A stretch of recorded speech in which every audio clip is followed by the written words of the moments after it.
Hey, this is Hamilton Rucker and Will Garner. We're here on our new podcast and something that we're going to be doing weekly and even on other platforms. Sometimes we're going to be going daily live to talk about the things that we really appreciate, which are real estate, small business, entrepreneurship, family, and sports. So, not that they're all in that order, but those are some of the things that we're going to be covering in our podcast as we kind of talk about the things that are near to us as two guys who grew up in the Houston area together and have kind of flourished with our businesses and our families and our lives. So, Will, thanks for coming on this morning and chatting with me. Definitely. I'm grateful to be here. It's a good day. And you know, it's funny. We actually met in high school. Remember through It's been a basketball. little while, yeah, back in high school. Yep. So it's been a long time. Definitely both from the Houston area. I'm from east side of town, the North Shore area, and yeah, it's good to get some stuff started. We got a lot of great content that we are excited to share, and just showing the ebb and flow of the market. There are so many ideas that are I see that are just pouring out into the stratosphere, and it's a great time to be alive and doing things like this. So, Will, I'm gonna go into your background a little bit, right? So, Will Sporty Garner, right? You an A&M graduate, right? You were part of the top Aggies as small business person. You've been a builder, a developer. You're my real estate broker. You're a father. So you're an insurance guy, right? So you have all these things you've been doing for years. And I want to kind of pick your brain about how you've developed as a business person. What have been some of your losses? What have been your wins? And what kind of advice can you give young folks and even folks our age who are wanting to get on the entrepreneurial path about what they can do to set themselves up for success? Definitely. Yeah. So of course, my background, like you said, A&M. Grew up right here in the Houston area, and then went to A&M undergrad. Did my MBA also.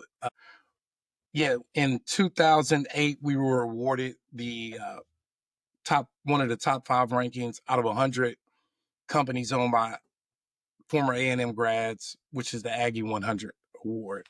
And so we won that with through our home building. So we do a multitude of things with New Century Advisors. So I actually build under the brand Garner Signature Homes. We do interloop townhomes, single family homes, multifamily homes. And then New Century is our brokerage arm where we handle real estate brokerage and insurance brokerage as well. And I've been on this whole like journey thing. And so since we're talking about entrepreneurship, I've seen so many different people, and I get questions all the time from people who want to get into some type of business. So I feel like I'm more of a business consultant now, than anything. We have our businesses that we operate daily, but I see myself going more so into almost like a consultant role where you have people who they want to get into something, they just don't know how to get started. And it's important, I think, at this point for people to like wake up and realize like, hey, I've got to find that plan B. We're using AI now, and that's So that's a moving. good point. So you're seeing all these tools, right? As somebody who's been in business for a while, couple decades under your belt, still a young guy, and you're saying, "Hey, I want to be a consultant or I want to help other business people kind of evolve." What were some of the things and who were some of the people that kind of mentored your business early on and how did you use that to kind of leverage towards success? I think one of the key influence people that I met was actually a guy through multi-level marketing, a guy named Emmanuel Bernstein. But what I really learned from him was his ethic was just off the chain. This guy's like a machine. I always knew I wanted to do something in business. I'm one of these type of guys. When I was in college, I used to go to clubs and sell glow sticks. I would order glow sticks from China off of a credit card that I got from when you go in college, they try to get you to sign up for everything. That's how I first got started. Bought these glow sticks, order offline, and would go to the clubs and sell them to people while they were in the club. So not only would I make money going out, but I would, I'd have a good time doing it. So as I graduated from college, going into business, I learned a lot from Mr. Bernstein in terms of work ethic. And then that just the transition into home building, I just took that same energy into to what I was doing. So I worked with Kimball Hill Homes, was a project manager with them for a few years. And from there, that's when I broke off and started doing my own thing under my own brand with Garner Signature Homes. So in those early days from when you transitioned from selling glow sticks in the club to building townhomes and special homes, I guess it's custom homes, right? What were some of the decisions in those days, probably in your 20s and late teenage years? What were some of the bad decisions that kind of you look back now and you kind of like cringe and you're like, man, I should have did that differently, or I should have moved in a different kind of way. Definitely. As a young entrepreneur, I think one of the biggest mistakes that, because I went through that time with in 2008, 2009 when the market slowed up, um, in terms with the recession. I remember I was knee deep in about 5 different projects at the time, and it was crazy because the market itself slowed down so much that our client base were having difficulties getting approved for home loans. And so one of the things that I did not like really take into account was that the market is cyclic, especially in, real estate. So just looking at another opportunity in terms of doing more buy and hold and looking at the rental market, I think I kind of during that time, because I went from, just hitting home run after home run after home run. Every house that we were building, we were turning. So when the market turned and, you know, more buyers were having trouble, getting approved for loans. And I know it wasn't just me; it was a lot of people that were affected in the market at that time. But some of the people who were more successful at during or made that transition, they had a nice stability of some residual income from their investment properties that they were holding. And so during that period of growth, I think one of the things I should have did was took some and put them away. Took some and put them away, meaning having residual income to stabilize myself more so during that time on the downturn. And what So happened so so it sounds like what you're really talking about is you have to, even though you're making money and the sun is shining and all that, you kind of have to be prepared for those days when it doesn't go as well. definitely, Like they're definitely, gonna come. Like the rougher days are going to come, and you got to be prepared for that when everything seems great. definitely, definitely. So you definitely always got a plan for plan B, plan C, and that's where the whole mantra of this of what we're talking about as far as entrepreneurships. You have a lot of people who work at jobs right now, but they don't have a plan B. What happens when AI takes over their job role? What happens when, someone gets sick and they don't have, you know, something else to fall back on? And that's the same thing is under, realizing, okay, this is what I'm doing at that time. I'm building custom homes, but let me look at some other opportunities that will deliver, some other residual income as well. So you like to touch on AI a lot in tech. Me and you are both a bit of like techie nerds Oh, I'm on a in that techie nerd way. big time. and, Definitely. and we know we can kind of see the direction because we're from that generation that's like millennial Gen X. So we remember, not having cell phones and going outside and playing and not having all the electronic stuff, not having any of the social media. To seeing now how like it's just in everything we do every day. Definitely. Things are moving so fast. So like when you talked about when you used to go out, you would sell glow sticks in the club. Now these kids have learned how to build their own e-commerce platforms and go on Shopify and create content platforms to sell all kinds of products. So we're gonna dig more over our whole podcast uh timeline. As we do these more, we're gonna dig more into AI and how you and I are both using it and implementing it in our real estate businesses, how I'm using it in my legal business, how you're using it in your tax and insurance business.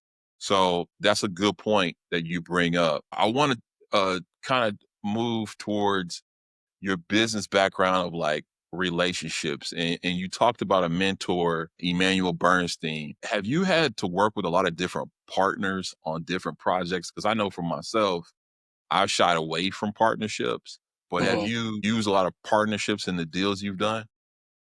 With home building, not really as much. I've done about 3 projects where I've partnered up with someone to do construction projects. I've always handled the GC role in terms of construction, as far as like scheduling out the home and making sure everything was going good. That's my forte. But I have partnered with other landowners who may come in, they have the land and we go in, we get the financing.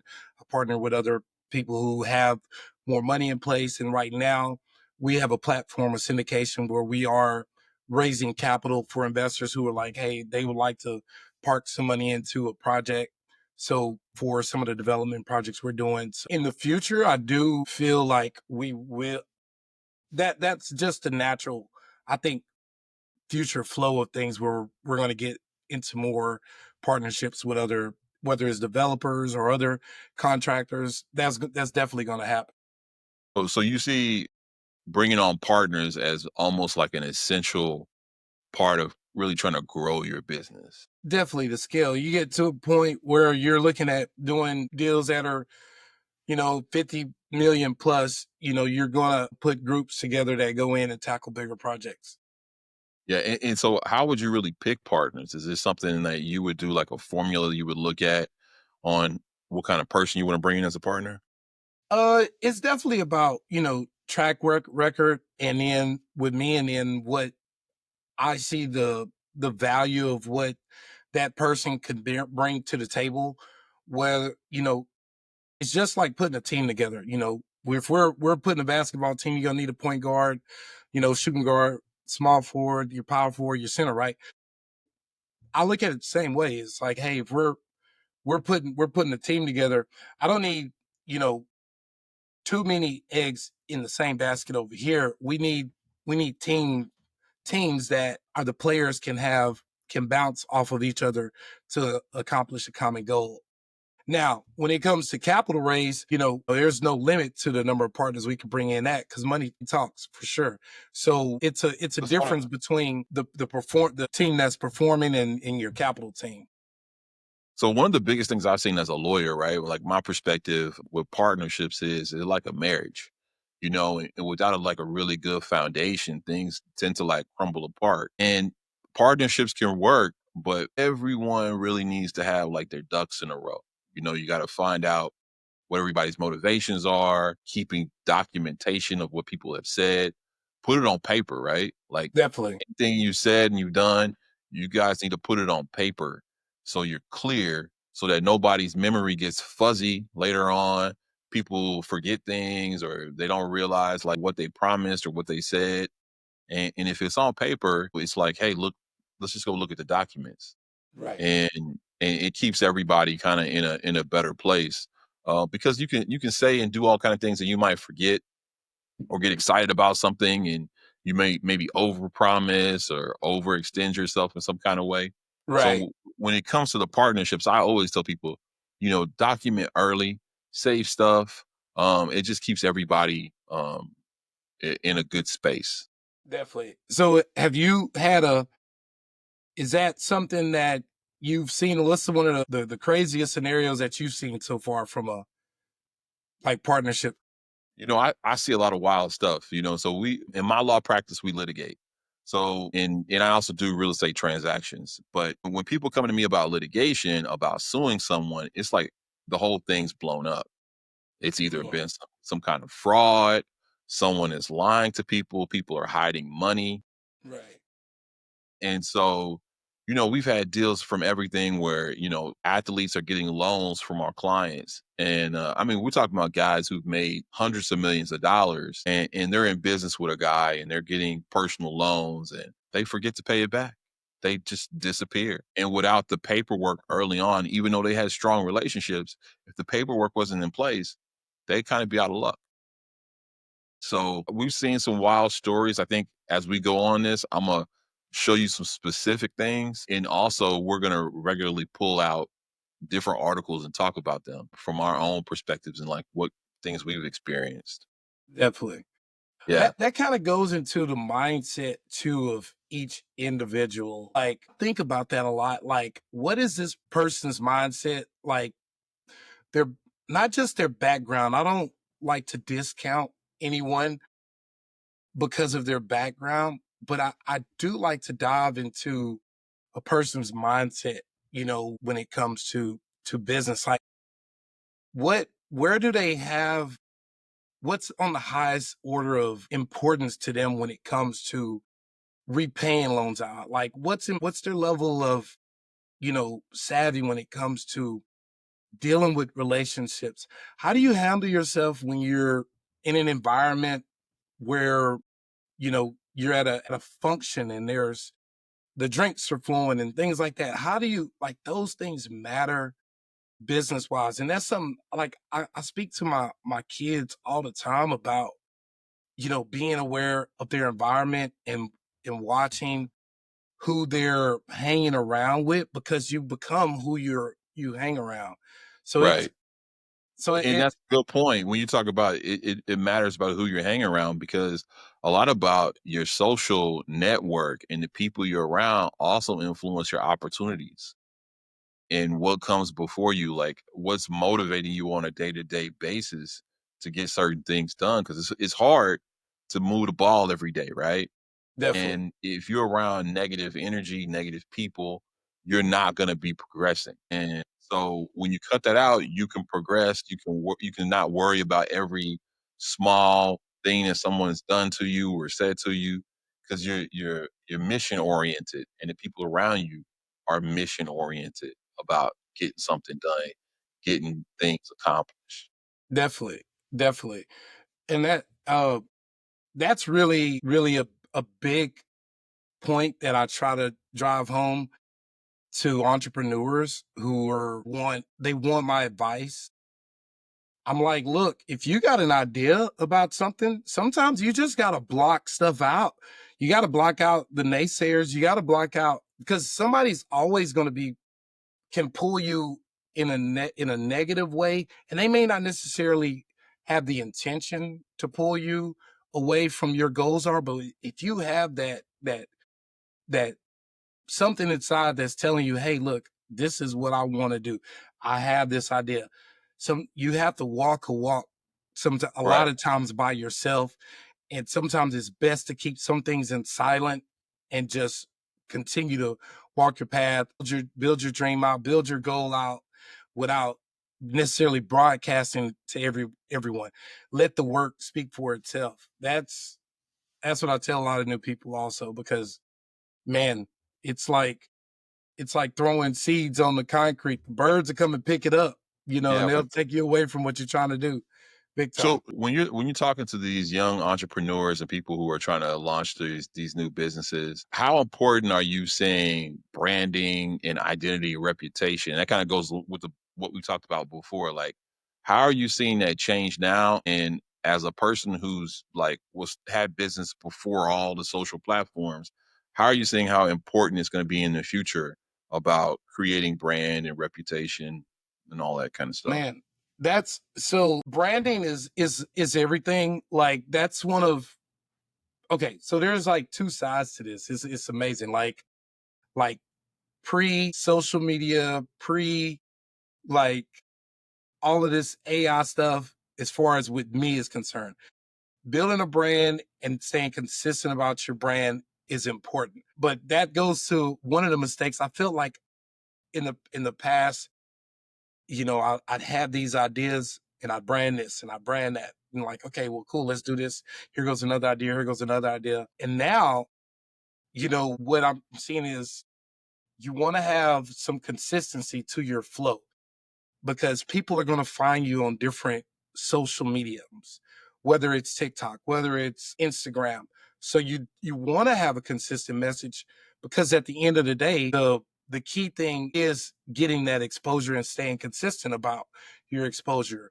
We're going to, we talked about this kind of other day. We're going to a point in business where people literally can build huge networks and huge followings if they manage all of these different areas the same way and have some consistency about how they put their message out. Facebook was, just at one point a personal social medium, and now it's graduated more into digital profiles and professional profiles.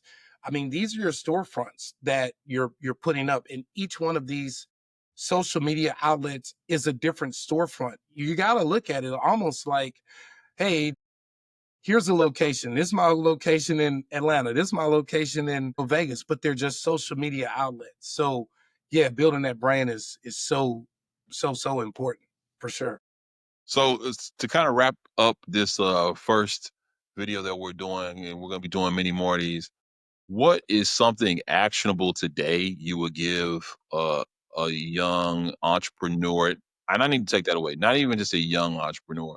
What actual advice would you give today an entrepreneur to get done today, this week, to set themselves up for success? Yeah, we definitely it's not young anymore, like you said, because like stuff is changing. So people in there at different ages, right? I think the the most important thing to do, if you're out there and you're sitting down and you're like, hey, I want to do this, I want to do that, man, take out a pen and paper, write it down, write it down, go, and then take it even a step further. Go get you a Chat GPT account. Let chat help you. AI is there. Let's lean on these tools. That's what we're talking about. Technology.